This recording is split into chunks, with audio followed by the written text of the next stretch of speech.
This is breaking news. Why Brad Pitt fought for the infamous ending of Se7en. It could be the final scene in La La Land, an anti-love story in which the characters we've been rooting for the entire time do not end up together. Or it could be Lars von Trier's affinity for darkness through endings that point towards the fact that humans are inherently selfish and goodness does not exist. It's an uncomfortable truth that we don't want to face, but through the power of cinema, many directors direct our attention towards a side of life we'd prefer to look away from. But it's a trick that David Fincher has certainly mastered over the course of his career, with a knack for shock endings that obliterate any sense of hope we might have and leave us hanging on the most sinister of threads. From Zodiac to Fight Club, the director knows how to mess with our minds, either leaving us with no answers or an ending that makes us re-evaluate the events of the entire film.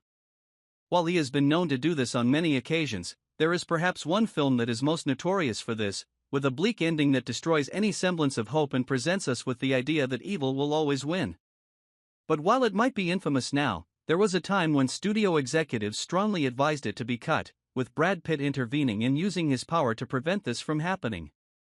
"What's in the box" might be one of the most cutting lines in cinematic history, with the tortured screams of Brad Pitt's character echoing throughout the final scene in Se7en as he is confronted with the awful fact that his beloved wife is dead, with her head most likely sitting in the box that sits in front of him. Kevin Spacey is terrifying as the restrained and soft-spoken murderer, with a subtle glee as he revels in the pain he has inflicted on Pitt's character as the final confrontation rolls around.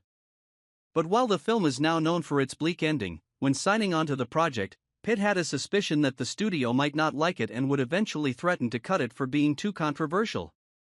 When discussing this, the actor explained how he stepped in during the early stages of production to make sure this wouldn't happen, saying, "When I signed on to do the film, I had it in my contract that the ending had to stay. Because I'd experienced on something before where something that was controversial got cut out into me, that's why we go to movies.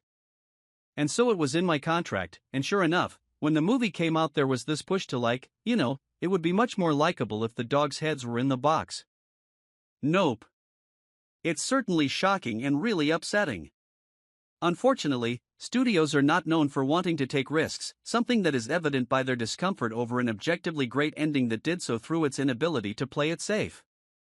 But it seems as though Pitt came in handy and pulled through for the sake of the story, preserving an ending that never should have been doubted in the first place.